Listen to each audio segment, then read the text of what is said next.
हाय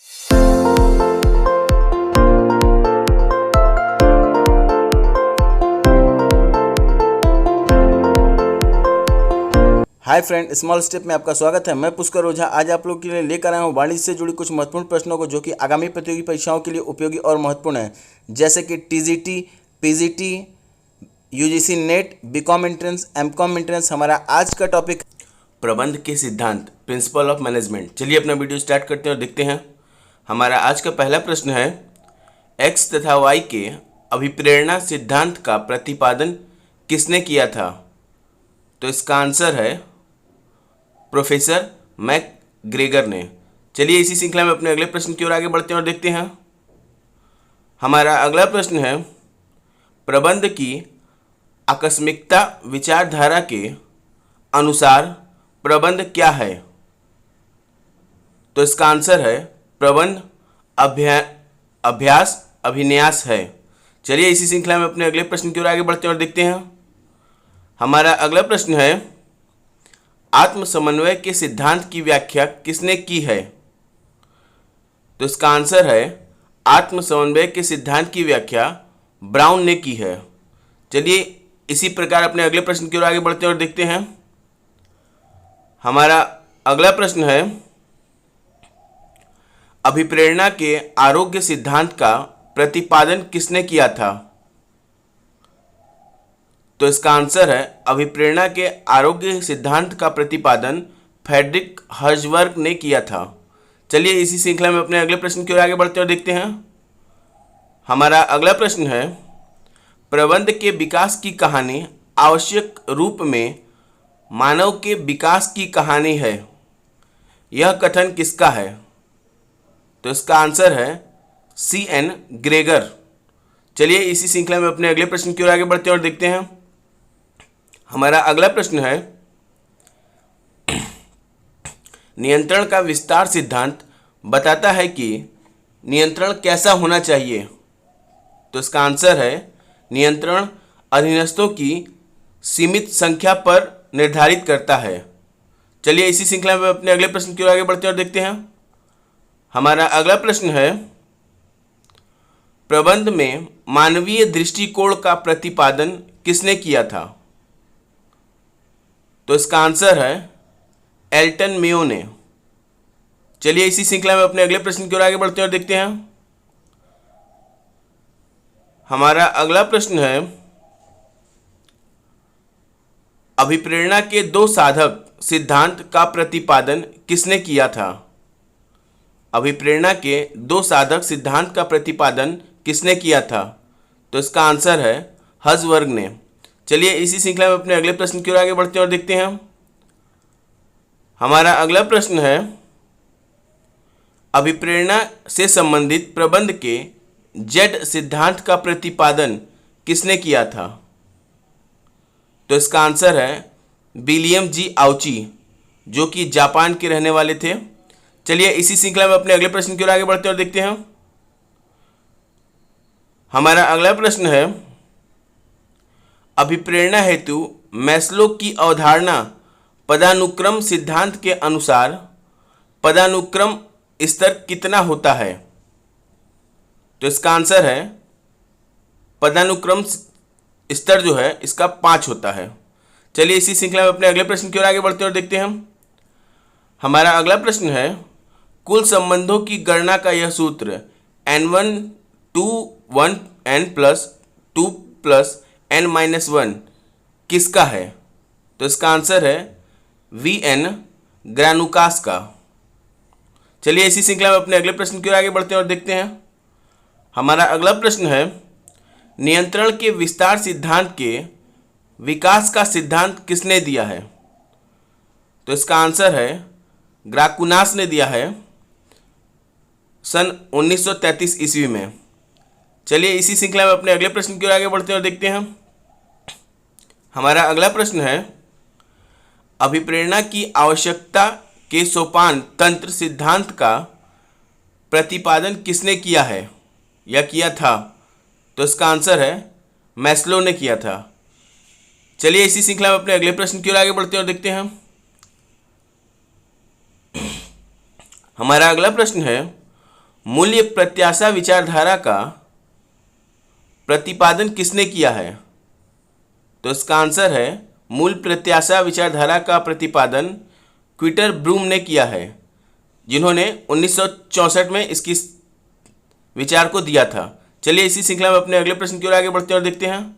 हमारा अगला प्रश्न है, अपवाद का सिद्धांत के प्रतिपादक कौन है? तो अपवाद का सिद्धांत के प्रतिपादक हेनरी फ्योल को माना जाता है, जिनको सामान्य प्रबंध का जनक भी कहा जाता है। चलिए इसी श्रृंखला में अपने अगले प्रश्न की ओर आगे बढ़ते हैं और देखते हैं। हमारा अगला प्रश्न है, हेनरी फ्योल ने प्रबंध के कितने सिद्धांतों का प्रतिपादन किया था?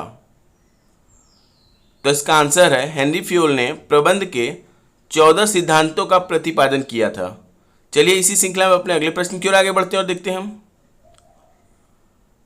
हमारा अगला प्रश्न है, मैकग्रेगर ने अभिप्रेरणा के लिए कितने सिद्धांतों का प्रतिपादन किया था? तो इसका आंसर है 2। पहला है एक्स जिसको परंपरागत सिद्धांत बोलते हैं, दूसरा है वाई जिसको आधुनिक सिद्धांत के नाम से जाना जाता है। चलिए इसी श्रृंखला में अपने अगले प्रश्न की ओर आगे बढ़ते हैं और देखते हैं। हमारा अगला प्रश्न है, उद्देश्यों द्वारा प्रबंध जिसको कि MBO बोलते हैं का जन्मदाता किसे माना जाता है? तो इसका आंसर है पीटर F. ड्रकर को माना जाता है। चलिए इसी श्रृंखला में अपने अगले प्रश्न की ओर आगे बढ़ते और देखते हैं। हमारा अगला प्रश्न है, द प्रैक्टिस ऑफ मैनेजमेंट पुस्तक के लेखक कौन है? तो इसका आंसर है द प्रैक्टिस ऑफ मैनेजमेंट पुस्तक के लेखक पीटर F. ड्रकर को माना जाता है। चलिए इसी श्रृंखला में अपने अगले प्रश्न की ओर आगे बढ़ते और देखते हैं। हमारा अगला प्रश्न है, कार्यात्मक संगठन की अवधारणा के प्रतिपादक किसको माना जाता है या कौन है? तो इसका आंसर है F.W. टेलर को माना जाता है। चलिए इसी श्रृंखला में अपने अगले प्रश्न की ओर आगे बढ़ते हैं और देखते हैं। हमारा अगला प्रश्न है, प्रबंध को पेशा किसने कहा है या प्रबंध को पेशे के रूप में किसने संज्ञा दी है? तो इसका आंसर है हेनरी फ्योल ने, जिनको प्रबंध सिद्धांत के जनक के नाम से भी जाना जाता है। चलिए इसी श्रृंखला में अपने अगले प्रश्न की ओर आगे बढ़ते हैं और देखते हैं। हमारा अगला प्रश्न है, प्रबंध की सार्वभौमिक अवधारणा का प्रतिपादन किसने किया था? तो इसका आंसर है प्रबंध की सार्वभौमिक अवधारणा का प्रतिपादन हेनरी फ्योल ने किया था। चलिए इसी श्रृंखला में अपने अगले प्रश्न की ओर आगे बढ़ते हैं और देखते हैं। हमारा अगला प्रश्न है, प्रसिद्ध पुस्तक सामान्य एवं औद्योगिक प्रबंध किसने लिखा है? तो इसका आंसर है हेनरी फ्योल ने लिखा है। चलिए इसी श्रृंखला में अपने अगले प्रश्न की ओर आगे बढ़ते हैं और देखते हैं। हमारा अगला प्रश्न है, वैज्ञानिक प्रबंध के पिता के रूप में किसे जाना जाता है? तो इसका आंसर है वैज्ञानिक प्रबंध के पिता के रूप में F.W. टेलर को जाना जाता है, या इसे वैज्ञानिक प्रबंध का जनक भी कहते हैं। चलिए इसी श्रृंखला में अपने अगले प्रश्न की ओर आगे बढ़ते और देखते हैं। हमारा अगला प्रश्न है, विभेदात्मक मजदूरी पद्धति की घोषणा किसने की थी? तो इसका आंसर है F.W. टेलर ने की थी। चलिए इसी श्रृंखला में अपने अगले प्रश्न की ओर आगे बढ़ते और देखते हैं। हमारा अगला प्रश्न है, सोपान श्रृंखला स्केलर चयन का सिद्धांत किसने प्रतिपादित किया था? तो इसका आंसर है स्केलर चयन का प्रतिपादन हेनरी फ्योल ने किया था। चलिए इसी श्रृंखला में अपने अगले प्रश्न की ओर आगे बढ़ते और देखते हैं। हमारा अगला प्रश्न है, नियोजन को कार्य से अलग करने का प्रस्ताव किसने दिया था? तो इसका आंसर है नियोजन को कार्य से अलग करने का प्रस्ताव F.W. टेलर ने दिया था। चलिए इसी श्रृंखला में अपने अगले प्रश्न की ओर आगे बढ़ते हैं और देखते हैं। हमारा अगला प्रश्न है, प्रबंध के मानवीय संबंधी दृष्टिकोण सिद्धांत का प्रतिपादन किसने किया था? तो इसका आंसर है एल्टन मेयो ने। चलिए इसी श्रृंखला में अपने अगले प्रश्न की ओर आगे बढ़ते हैं और देखते हैं। हमारा अगला प्रश्न है, आदेश की एकता सिद्धांत का प्रतिपादन किसने किया था? तो इसका आंसर है आदेश की एकता सिद्धांत का प्रतिपादन हेनरी फ्योल ने किया था। चलिए इसी श्रृंखला में अपने अगले प्रश्न की ओर आगे बढ़ते हैं और देखते हैं। हमारा अगला प्रश्न है, मानसिक क्रांति की अवधारणा किसने दिया था, या मानसिक क्रांति की अवधारणा को किसने प्रबलता दी? तो इसका आंसर है F.W. टेलर ने। ऐसे महत्वपूर्ण प्रश्नों के लिए मेरे चैनल को लाइक, सब्सक्राइब और शेयर जरूर करें। और हाँ मित्रों, बेल आइकन दबाना न भूलें, जिससे कि नई वीडियो की अपडेट आपको मिलती रहे। हम इसी तरह महत्वपूर्ण प्रश्नों की श्रृंखला आपके समक्ष लेकर प्रस्तुत होते रहेंगे। धन्यवाद।